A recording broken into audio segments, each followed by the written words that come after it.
Jadi ada info terbaru. Kali ini kereta cepat Wus. Nah, jadi kereta Wus adalah kereta cepat pertama di Indonesia, sekaligus di Asia Tenggara. Nama Wus ini merupakan singkatan dari waktu hemat, operasi optimal, dan sistem hebat. Nah, untuk memangkas waktu perjalanan secara cepat dan sempat dipermasalahkan dari kubu yang kontra dengan Pak Jokowi.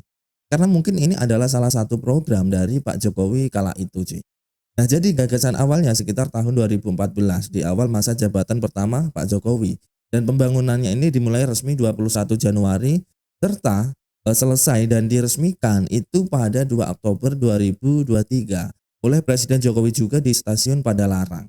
Nah, walaupun banyak yang mencibir dan kontra proyek ini, khususnya pihak 11 yang kontra dengan Pak Jokowi ya, tapi kenyataannya Presiden Prabowo ini akan meneruskan program ini dari Jakarta sampai Surabaya, cuy. Dan hal ini tentunya akan semakin membuat panas kuping yang nggak suka sama programnya Pak Jokowi, cuy. Jadi menurut kalian gimana tentang ini, cuy? Nah, monggo silahkan komentar, kita diskusi bareng-bareng. Nah, tanpa berlama-lama, langsung aja kita simak ulasan dari Opung Parpelak dan semoga bermanfaat, cuy. Kereta cepat Wus sekarang menjadi permasalahan ya di beberapa kalangan. Kalangan siapa itu? Kalangan pembenci Jokowi. Lagi panas-panasnya mengenai kereta cepat Jakarta-Bandung, dan kita yang bersuara tentang kereta cepat ini dikatakan termul. Bapak Prabowo malah akan melanjutkan proyek ini, memperpanjang trayeknya dari Jakarta sampai ke Surabaya. Kita dengarkan. Saudara, Presiden Prabowo Subianto menginstruksikan untuk mengawal keberlanjutan proyek kereta cepat Jakarta-Surabaya. Tugas khusus ini diberikan Presiden Prabowo kepada Menko Bidang Infrastruktur dan Pembangunan Kewilayahan Agus Harimurti Yudhoyono atau AHY. Menurut AHY, kehadiran kereta cepat Jakarta-Surabaya akan menjadi terobosan besar dalam mobilitas masyarakat, barang, dan jasa di Pulau Jawa. Dengan sistem dan ekosistem kereta berkecepatan tinggi, waktu tempuh akan jauh lebih singkat sehingga memperkuat konektivitas antar daerah.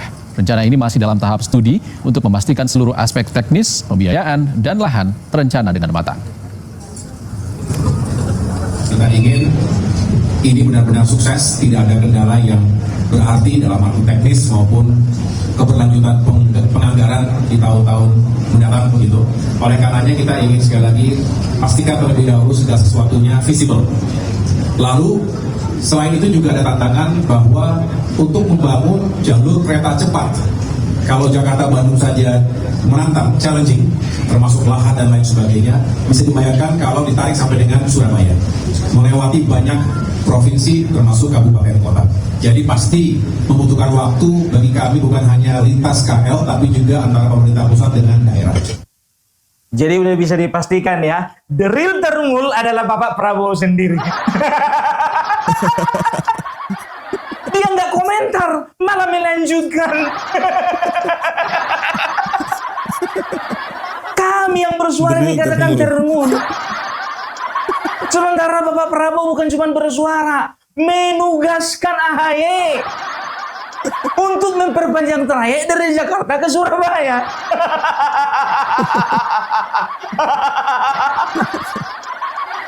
Aduh, makanya ku bilang ya, jangan pernah dengarkan kata-kata orang seperti Mahfud MD yang hanya mengambil dan juga melihat sesuatu dari sisi negatifnya saja. Ya, coba IKN, ya dia katakan ini ada potensi korupsi, ya.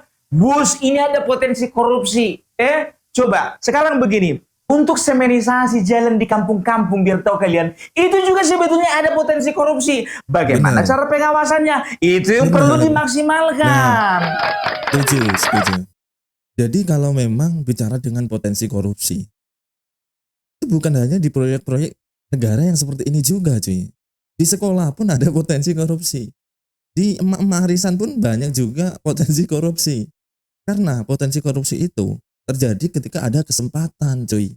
Jadi kalau kita memaksimalkan bagaimana itu tidak bisa terjadi, ya itu akan minimal juga. Kalau potensi dimanapun tempatnya itu pasti ada, bos. Gak mungkin kalau nggak ada, karena semua butuh uang, gitu loh. Yang kita harus mengepres itu, harus menekan bagaimana kita tidak memberikan celah untuk oknum-oknum tertentu yang memang bertujuan untuk memperkaya dirinya sendiri. Nah itu poinnya. Kalau potensi dimanapun saya rasa pasti ada cuy. Kalau kalian gimana menurut kalian? Makanya aku bilang, ya kalau senang namanya si Mahfud MD ini dendam politik ini. Susah. Ya kalau seseorang itu Cak. berbicara hanya dasarnya dendam politik. Di challenge Benar, sama karena negatif KPK. terus. Ayo silakan berikan datanya. Silakan berikan hitung-hitungannya. Enggak berani. Ya, dia bicara bukan di forum resmi, dia bicaranya di podcast. Inilah yang diambil dan ditarik oleh para pembenci Jokowi, ya, mengatakan utang ini utang jumbo. Jokowi sudah menjual kita ke Cina. Sebentar lagi kita dikuasai Cina. Lapet. Memang betul lihat pemahaman-pemahaman orang benci Jokowi ini adalah pemahaman-pemahaman SDM rendah. Bayangkan kalian SDM rendah IQ jongkok. Kenapa yang namanya Mahfud MD seperti itu? Ya, artinya apa? Mahfud MD tidak bisa menyelami perasaan dan pikiran Bapak Joko Widodo. Nggak sanggup. Benar. Makanya mimpi dia menjadi wakil presiden nggak kesampaian karena apa? Sebetulnya dia nggak sanggup untuk menjadi wakil presiden, nggak sanggup. Otaknya nggak bisa menjangkau itu. Jadi presiden, wakil presiden, ya harus punya otak yang visioner. Mahfud MD. Aduh, udahlah Mahfud MD, kau mentok di Menko aja yang kemarin, udah. Sekarang jadi ketua aja di apa? Komite. Ya, daripada nggak kerja. Ya, jadi begini ya, seperti pemaparan yang disampaikan oleh Bapak Joko Widodo, kereta wusi itu dibangun bukan semata-mata untuk laba. Ya, sama seperti yang disampaikan oleh Bapak Luhut bin Sarpanjaitan, yang namanya layanan publik, yang namanya transportasi publik, ya, itu orientasi utamanya itu bukan keuntungan laba profit, bukan, tapi berbicara tentang keuntungan sosial, ya, efisiensi waktu, efektivitas waktu, ya, setelah itu produktivitas daripada masyarakat penggunanya, kan begitu. Itu adalah sisi Sedangkan biar tahu positifnya, kalian, Denny Siregar, masih ingat Denny Siregar? Hah? Ini apa dibilangnya? Ya, saya sebagai pengguna kereta WUS sangat berterima kasih kepada Bapak yang satu. Enggak dibilang Bapak Joko Widodo, ya kan, gengsi dia. Saya memang sering berseberangan dengan Bapak itu, tapi kalau untuk kereta WUS saya sangat mendukungnya karena saya pengguna aktif. Ya, mau kubaca biar tahu kalian. Kalian kira ini apa namanya mengada-ada, opung parpilak. Oh, dia bisa mengada-ada. Ya, Mengada-ada. sesuai data dan fakta. Saya pengguna aktif WUS. Sebulan mungkin 2-3 kali saya pakai WUS ke Bandung. Perjalanan Jakarta-Bandung biasanya makan waktu 3-4 jam. Ditempuh hanya 45 menit saja, tepat waktu. Di luar dari masalah markup, korupsi, atau apapun yang memang harus diselidiki, WUS sangat membantu mobilitas. Biasanya harus nginep di Bandung. Sekarang mau bolak-balik Bandung juga tenang. Apalagi kalau bisa Jakarta-Surabaya yang katanya hanya 3 jam saja. Wah, makin keren.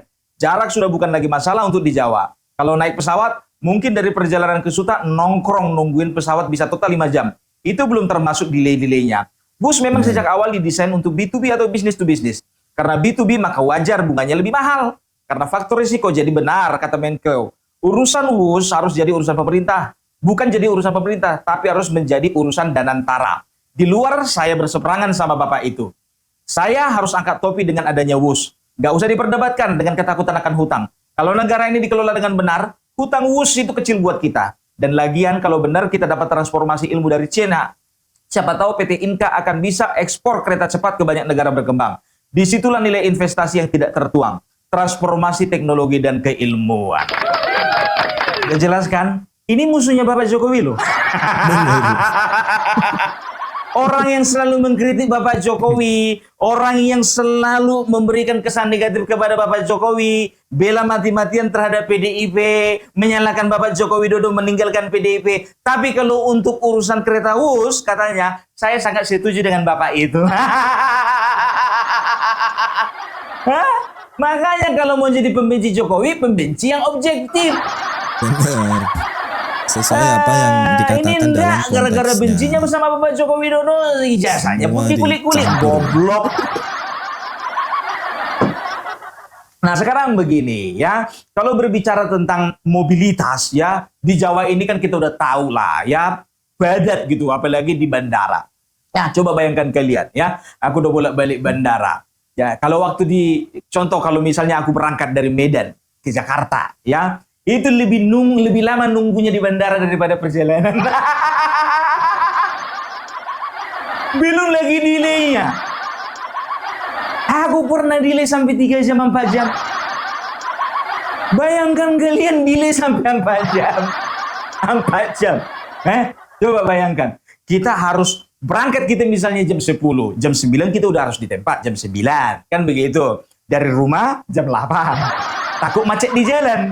Jam 8 berangkat, ya kan? Jam 9 masuk boarding, jam 10 naik berangkat. Ya, jam 10 berangkat. Kan begitu. Nah, sekarang begini. Jam 10 perjalanan itu sekitar 2 jam. 8 sampai ke jam 12. Ya, itu ada 4 jam. Ya, dari situ lagi menuju ke tempat tujuan itu bisa sampai 5 jam. Kan begitu.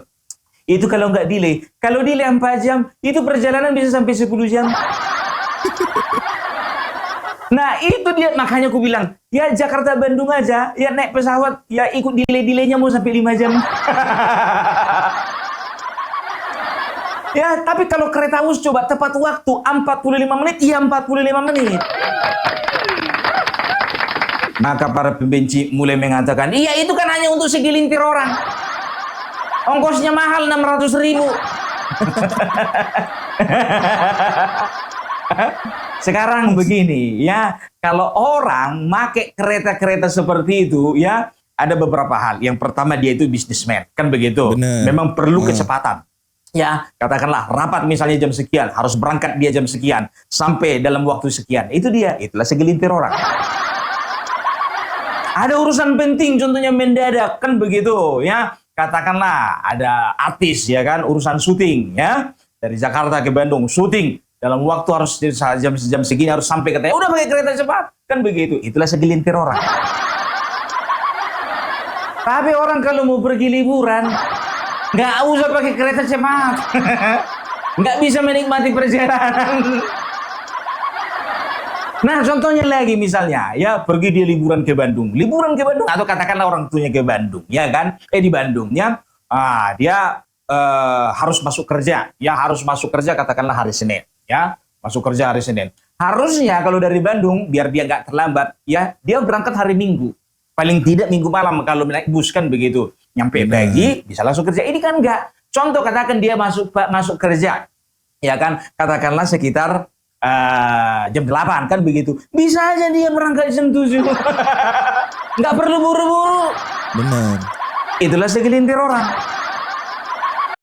Jadi memang seperti itu cuy. Kalau kita lihat dari sisi positif dan negatifnya, itu banyak positifnya. Karena lepas dari apapun itu ya kan, walaupun ada kemungkinan besar itu bisa jadi lahan korupsi. Iya memang benar. Tapi kalau kita optimalkan untuk penekanan supaya tidak ada kesempatan oknum-oknum berotak-otak memperkaya dirinya sendiri, itu kan bisa juga diatasi. Tapi dari sisi bergunanya fasilitas itu memang banyak sekali, khususnya untuk memangkas waktu. Dari perjalanan 4-5 jam 45 menit, bayangin aja cuy. Untuk orang-orang tertentu kalau memang segelintir orang. Karena orang yang membutuhkan efektivitas waktu dan kecepatan itu. Nah memang mahal, kalau dilihat mahalnya itu kalau menurut saya pribadi setara dengan efektivitas waktu dan kecepatannya gitu loh. Jadi kalau memang ada orang-orang pembenci itu memang banyak aja cari celah-celah apa yang bisa dikulik supaya orang yang dibenci itu terlihat di bawah. Nah jadi sekian info terbaru kali ini cuy. Semoga bermanfaat untuk kita semua dan semoga kita semakin melek dengan isu-isu perpolitikan di Indonesia. Jangan mudah termakan hoaks dan salam satu NKRI. Kita jadikan pelajaran, yang baik kita jadikan teladan, yang buruk kita benahi sama-sama supaya nanti Indonesia ini menjadi negara yang maju, toleran dan tidak ada tindakan-tindakan anarkis yang memecah belah bangsa. Dan disclaimer dulu, ini tidak bertujuan untuk menyudutkan perseorangan ataupun partai politik dan kelompok tertentu cuy. Murni dari pendapat pribadi serta opini cuy. Dan terima kasih untuk kalian yang udah nonton dari awal sampai akhir. Jangan lupa klik tombol subscribe, like, dan komen supaya tidak ketinggalan video terbaru di channel ini cuy.